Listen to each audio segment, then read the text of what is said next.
All right, welcome everybody. I am your host, Alison Daley with Recruiting Innovation, and today we are going to talk all about remote interviewing. A lot of us are adapting to a new reality with the COVID-19 making its way through the US, and within the talent space, that means a lot of us are A, adjusting to working from home ourselves, and B, also adjusting to managing a recruiting workflow remotely for our teams that are all now working from home. I am so excited. I've got two experts here with me today to share with us all of their best practices, their what not to do's, and their tips on which technology, which hardware, which software is the best way to go. They've experienced it the hard way, and now we're going to learn from them.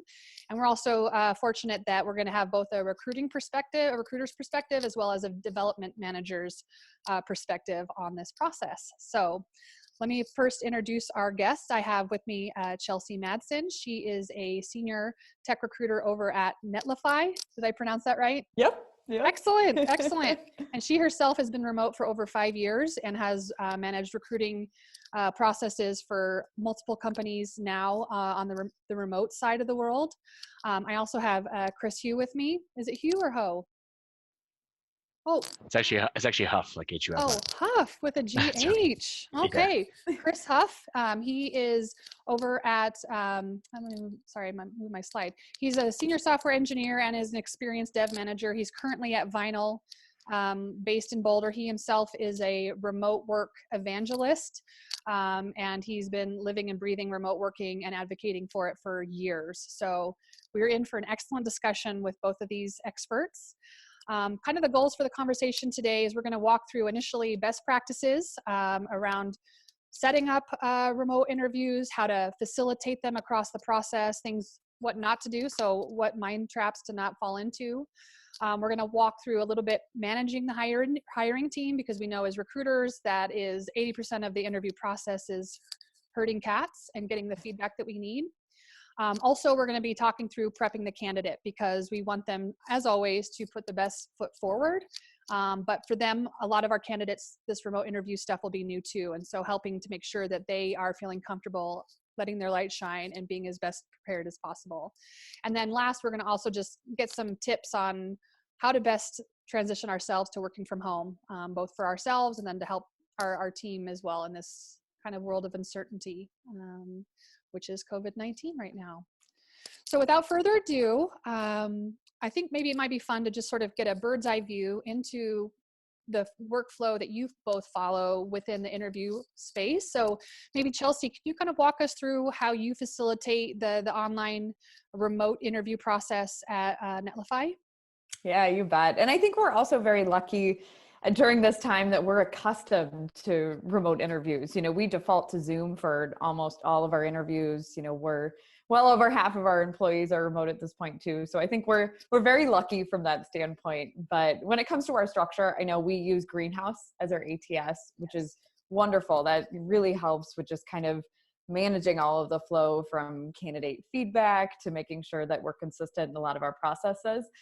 We actually default to GitHub as our tool of choice for housing any relevant interview data. We have kind of interview templates and scripts and all of our coding projects there as well. I guess we also use Slack specifically for our technical projects. We'll actually add candidates into a Slack channel with some of our team members to be able to kind of collaborate on that project. We feel it's a little bit more reflective of our culture when we do that too. So, but I mean, truly, we're always kind of in that process of iterating and trying to improve along the way. So, and how does it work for the candidate flow? So I'm sure you have like a tiered interview process, and at what stage do you you had mentioned that you create a small mini Slack channel for a candidate once they're at a later stage so they can start interacting as they would if they were an employee. Can you talk us through like what are the triggers for when they get further into the gates of the process? Absolutely. Yeah. Once the coding project is they've made it to that stage, they made it past more of a skills conversation, which is all taking place through Zoom. Then instead of just sending them a PDF of the project and just having them, run with it on our own, we feel like there's a lot of value in adding them in the Slack channel with the team, and the team will have actually a captain assigned to keep an eye on the channel the candidate can then collaborate and ask lots of questions and kind of get a better idea of how we communicate, since Slack is such an integral part of our day-to-day as well. So excellent. Great. And what about you, Chris? What's a typical interview flow for you and your team, or the best practices So that you've seen? each business is a little bit different. The way that I've set this up in the past is very similar to what she was talking about. So there's usually like a staged approach, like a pyramid, right? So you're going to meet with, sometimes it's with the hiring manager, sometimes it's with HR. Usually the way that I've done it before in the past was there's usually initial screening from me, and then we kind of go to a coding challenge and kind of build up from there. I do like the idea of Slack though. That's something I've only done in one configuration, and that's where we were doing more of like the 90-day like trial period, and then they were in Slack. I would say Slack, GitHub are key with Zoom as well, but then you get to see how they're going to be able to communicate digitally versus verbally. So that's a key thing you want to test for, not just something that someone can get on and pick up the phone all the time, because one of the benefits of working remote is it's asynchronous and it's not online or visually all the time. And having those communication skills on both those mechanisms is a good idea to test for, as not as alongside the code too.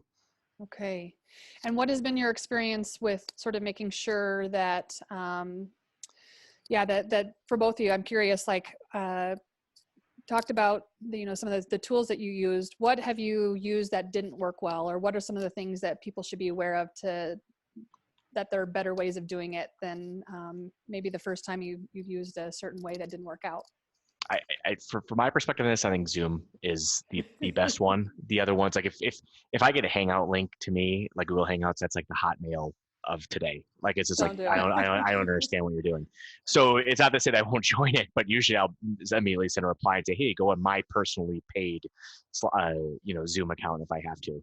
And so it's just the de facto standard, and it manages bandwidth very well. It's really easy to integrate in any computer, so it's OS agnostic. Agnostic. And overall, I just think the experience is the best. The other ones, I mean, Blue Jeans is another good one. I don't want to make sure it's only Zoom, but in terms of the video conferencing, I say I've had good experiences in Blue Jeans, but I usually just go default to Zoom from the jump. Okay. Yeah, and Blue Jeans is a little bit more an enterprise solution, a little bit more expensive, but it comes with a lot of really amazing features if you need more like really big digital town halls and things like that. I hadn't heard of Blue Jeans before you'd mentioned it, so thanks for sharing that too. What about you, Chelsey? Any suggestions on what not to do? yeah, I'm intrigued to learn more about Blue Jeans. I feel like exclusively used Zoom. I guess we used GoToMeetings back in the day in previous roles, but Zoom seems to be the tool of choice these days. But I guess with Zoom, I'm certainly not an expert in kind of some of the inner workings of this, but I would say my advice is being really deliberate with what Zoom IDs you're using for setting up a lot of these interviews. I've learned a lot from, as recruiters, you're booking 3 or 4 interviews with hiring managers at one time. And I think Zoom's under your specific ID can only set up 2 at once. So just being really deliberate and specific with that, depending on your volume, is really helpful. So okay. Yeah, you wouldn't want someone to connect into the wrong meeting or start too early and click in. Have you had examples like that? We have had some interesting learning experiences. I think we are also very, very lucky at Netlify. We have an absolutely amazing recruiting ops specialist on our team who manages all of these. She does a wonderful job of putting together a spreadsheet of everyone's IDs, and she kind of keeps the Zoom pretty smooth for us. Keeping it clean. Yep. Excellent. Yeah, it's one thing. If you use the reserved room, you got to be careful about that, because the reserved room stays constant instead of the random ID. That is something to be aware of. And people could jump in, they could collide with other interviews, and you don't want to have that happen. Right. A rough candidate experience. Yeah, it's a little bit of whiplash. Like, who am I talking to? And and another tip that we had from a previous conversation as well is to not allow for only one single point of failure. And so as recruiters, when we're scheduling remote interviews, in a best case scenario, obviously the link works and everything's great. But if you're busy doing your own thing and your hiring manager can't get a hold of that candidate or vice versa, it's also important to ensure that you have a phone number or some way that that candidate can directly reach out to the interviewer in case you're not available or in case the Zoom part isn't working. So I appreciated that as well. You don't have the fallback of them sitting in your lobby and someone not being ready. It's like, no, you need to have another way of connecting virtually as well. No single point of failure. I appreciate that angle. I think today we had mentioned this before, but I think on a different call, but I think that it's imperative. A lot of people aren't used to it. So it's really easy for us to say, especially being in engineering, that like it's a de facto thing. Like I've been doing it for a long enough time. Like I already know these tools, but a lot of people don't. And so if you're interviewing for outside of engineering, I think a little bit of like a prefix in the correspondence when you're setting it up saying, hey, try this out first, make sure this installs, or connect with me to do a trial to make sure everything's good to go before we get online and have a quiet space. These are things that like I take for granted. A lot of people take it for granted. You're just used to doing it. When other people that haven't been doing remote for as long as we have just don't think about it, you know? Yeah, that's a really good point is, what for, let's say for candidates that are new to this space, what are some of the best tips that we can make sure to include when our candidate prep form or when our interview confirmation to help make sure that they're putting their best foot forward? Chelsey, what's worked for you? Oh yeah, I think it's really important. Like you had said, not everyone is used to hopping into Zoom meetings or Google Hangouts. So I think it's we have an amazing tool called Resource that is created a wonderful, really seamless candidate experience guide, which kind of gives them tips about this is the Zoom login. This is kind of how you should function on a lot of these. So I would say, gosh, in terms of tips, definitely being conscious of your camera placement, I think is important, specifically if you have different monitors set up, really trying to align your camera with the same monitor or screen that you have the interview on. I think it's important to get that eye contact. I always recommend if you do have, obviously you should definitely come prepared with lots of questions for your interviewers. There are awesome kind of little sticky note apps that you can use to make sure that you have those questions up top of mind and make sure that you're fully prepared for the interview. Of course, and then there's the typical, making sure that you're in a good environment, making sure you have, the dog put away, the phone away, all of those things as well. So you're wearing shirts and pants and clothes and dressed appropriately. Basics. Absolutely. Standard interview. Yes. Protocol. Yes. Any additional tips you think would be worth mentioning to candidates, Chris? Well, it's how you word it. So for me, it's kind of like I don't call it even a remote anymore. It's just an office. It's an office. Okay. So my home is an office. Like I do get dressed to go to work. It's just that my commute is a fraction.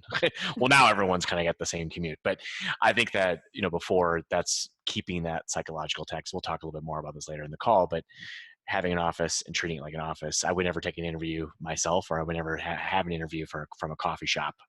For example, it's not to say I wouldn't work out of one, but it's unpredictable for a call that carries some significance to it. So knowing when and where to do it is just as important for both sides. Excellent. Yep. And I think that you had mentioned last time we chatted about just some basics, like plugged in headphones are better than the mic or even Bluetooth. Those things can kind of go wonky a little bit. And again, testing the tool ahead of the call, because similar to what you're saying, Chelsey, maybe you don't even realize what view your computer's doing, and you don't want to be finding that out as it's like, oh, hey, interviewer, and like something weird is behind you. Test driving anything the first time on your own time ahead of getting face-to-face is probably a good one. Great. I think that, these are covering some good essentials, and we have some excellent tools that we've mentioned. I'll make sure to add that as a detail in the follow-up to both maybe the interview, the conversation notes, as well as a blog post that'll come out of this conversation. So we'll list everything that you've included so far. And now for us at home who are working from home, what has served you both? You guys have both worked remotely for years. I know, Chris, you have a sort of a ritual around keeping your workspace separate from your life. And what are some of the tips that you have for that? I think there's a lot of psychological tactics you have to start out learning pretty quickly. And, I wasn't thrown into this like a lot of people are today. So it's something to take into consideration, right? A lot of people are just like thrown into this. It took me a while to build up to the spaces that work for me. And so it's basically tailoring it to what works for you. But it could be as simple as a light on your desk. That's one of the things I always like to talk about. Like I have a Telemide light from Design Within Reach. And when that light's on, I'm working. It's only on when I'm working, and I don't use it to like light my living room. I don't use it for anything but pretty much just work mode. That's it. And it's as simple as that. I mean, yes, the basics like get dressed for work. I mean, there's this whole like no pants conversation, which is kind of funny. I do wear shorts a lot most of the time, but the thing is like it's getting whatever makes you happy and doing the same routine and having a routine. I also say like don't blend work and play together. So like I never work in the bedroom. I try to keep one space or a collection of couple spaces for work. I live in a building that has a lot of community spaces, so I can get out and work at those community spaces too if I'd like to, but keeping it separate. So you're not always feeling like you're working all the time. Or some of the basics I'd say is start out with the psychological tactics. Some of those are the bare minimum, and then working up from there, such as like health and fitness and every aspect of it, like getting outdoors, doing something, even if it's walking around the block a few times, like doing something outside your house is all relative. Yeah, especially, I mean, cabin fever is going to be getting real for all of us. I had quite a bit of it this morning, a little surge, and realizing maybe that is like a big benefit of working from home or working remotely, is that we do have a little bit more autonomy with our time and our schedule. And a lot of us are now also adapting to kids being home. And even just, this is my first week working from home, and I've got 2 kids and we're in a 2-bedroom place. And for me, I'm realizing I'm going to have to adjust what hours I'm working. So 5 a.m. to 7 a.m. I can work from my little stand-up space in the garage while the kids are asleep, but then morning time with the kids. And I'm just going to now have to go back to chunking. So like 2 hours at a time to do work throughout the day. And just realizing that you got to just adapt so you can feel natural with both work and life and having it be more fluid. And that's an opportunity with the work from home environment. What about you, Chelsey? How do you have a process of getting yourself in the zone once you're at work at your desk? Absolutely. I would echo a lot of what Chris had mentioned too. It's just, I think it's so crucial to have a designated office space, and don't default to, working from your couch or working from your bed or, your kitchen counter and things. I think this is myself personally, I think it would be so hard to disconnect from work. And I think sometimes you can kind of default into a mode of almost overworking because you're already at home. And so I think it's important to kind of have that space, ideally even have a door that you can kind of close to your office, and just make sure that you're putting in those good routines. And I also just find so much value, and I make sure that when I wake up, I go work out first. You have your normal routines, you wear, what you would normally wear if you were going into an office, and just kind of getting into that mindset, I think really, really helps me. But routines are crucial. I've even kind of blocked out time in my calendar every day to, for 30 minutes, I take the dog for a walk, and, just to make sure that you don't find where you're going for weeks on end and not leaving the house, I guess, in normal times. Yeah. And I feel like there's also an element of, because things are more digital and, there is Slack and things can wait a little bit, like we don't have colleagues just coming by and interrupting us. And like the chat is great sometimes, but really I've noticed for myself, I'm a lot more focused. I actually hit my targets for my goal a lot more just because I am alone. Mm-hmm. And you can kind of get back to email and you can kind of get back to Slack pretty quickly, but it's not really someone coming by and like camping by your desk for 15 minutes and taking off your schedule from what you'd planned. I think a lot of people are going to realize that really quickly. Like the whole, like, I mean, it's like we were joking about, I think that like if I was forced to go back into an office, that drove me crazy. Like those interruptions of people just standing there, like it was like PTSD from that. Like, no, like, please, like, leave me alone. And so you end up wearing headphones anyway, and you're sitting to a desk. You just have like the 2-hour commute on top of sitting in the same thing you'd be doing anyway. Yeah. Right. Yeah. This could be a big shift that is actually probably much needed, at least on more the technical space or in the certain professional verticals. Like there really isn't a reason to have to go into the office. It's a matter of like just learning to trust each other and adapt to a new way of working. You really have to change, right? So there's a piece that you have to change. So I mean, we're obviously grossly simplifying a lot of this because some people do struggle with it. So I'd say about 99% of the things you can replace digitally, but the human interaction, that's just something you have to find a way to do it like this. Yes. Online, or go outdoors. Right now we're kind of in a situation where we're very, very locked down, but imagine if you weren't, then you could do a coffee shop or go to meetup groups and kind of get the socialization. Go to, like, I have a bar next door to my house. I've worked out of there before, different aspects of that. But digitally, like this, having cameras on and talking with people, you can do that right now. Like I've had debates online, drinking and making like cocktails and stuff during these times, and it's something you could pull off and work pretty well around. Yep. We've done that, actually. We do little happy hours through Zoom on occasion, just nice. to kind of, get that water cooler conversation still right happening. Yeah, I actually just checked in with my friend. She lives in Amsterdam, and the background noise, I'm like, are you in a cafe? I was like, going to be mad because they are also dealing with COVID-19 right now. And she's like, no, she showed me her screen. She had like 15 colleagues all on the gallery's view of Zoom, and they're just having a great time on a Friday. And I was like, oh, that's awesome. That's, we can still connect even if we are physically far away. And I think this is an opportunity to sort of belief update for a lot of organizations and a lot of people around what's possible. And what's, how to have a fluid life between your work and your home life as well. Anything else either of you think would be helpful to share with our audience at this point? Gosh, I'm trying to think if there's anything We've covered a lot. Yeah. Oh, and I'll also, Chris, will you just list the books that you really enjoy as additional resources? I'll make sure it's listed in the notes, but I think you do a great job of providing some more resources that people can look into for this new world of working from home. So this is a lot of stuff that I preach about, I talk about is not mine. I should clarify that. There's people that have been doing this for years. So the folks over at Basecamp have been doing it for a very, very long time. And there are 3 books that they have is remote, rework, and it doesn't have to be crazy at work.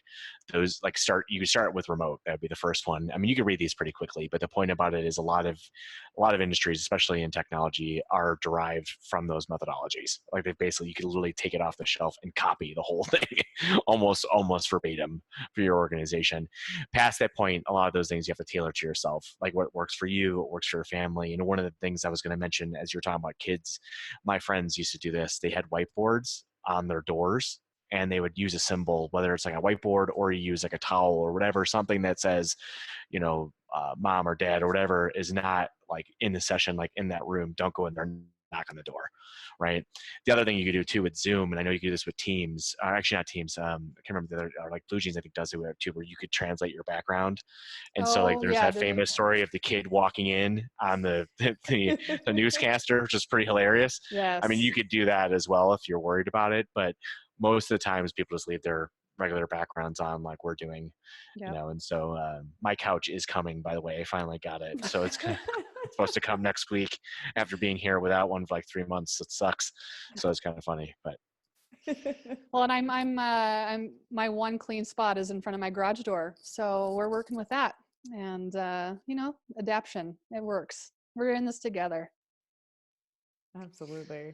Okay, well, thank you both so much for sharing your experience and your knowledge with all of us. I'm excited to kind of share this information out into the world. I know a lot of people are adapting, and this has been the first work week of trying to get our feet under us. And so hopefully this is a resource that people will find helpful and can share with their teams. And thanks for making time on this Friday. One more thing I want to say is this came up in a call I was with a group of people discussing about this morning. It's imperative to know that no one's alone in this. So I think people have a tendency, especially depending on the age range, would be like, oh, like I'm dealing with this X, Y, and Z, and it's just me. That's not the case. Like a lot of people are. And so if you don't make the initiative to try to change, you're just going to bring all that. You're just going to get stuck. So it's at that time now to try something different and be willing to ask people for help that you've never done before. And I think that's something that I've encouraged others to do. Say, hey, like call someone, call me, call all your friends, whatever. Just try it. Give it the benefit of the doubt before you just completely say this is the worst thing ever. Because if you think like that, it is going to be the worst thing ever, and you're just going to be miserable.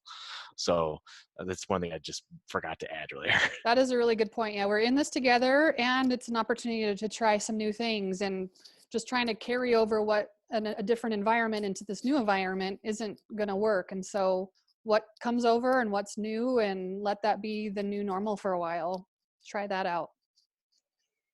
Great. Excellent. So once again, thanks so much to Chelsey Madsen and Chris Hough for their time today on all things remote interviewing and working from home. Thanks for joining us. I'm Alison Daley from Recruiting Innovation.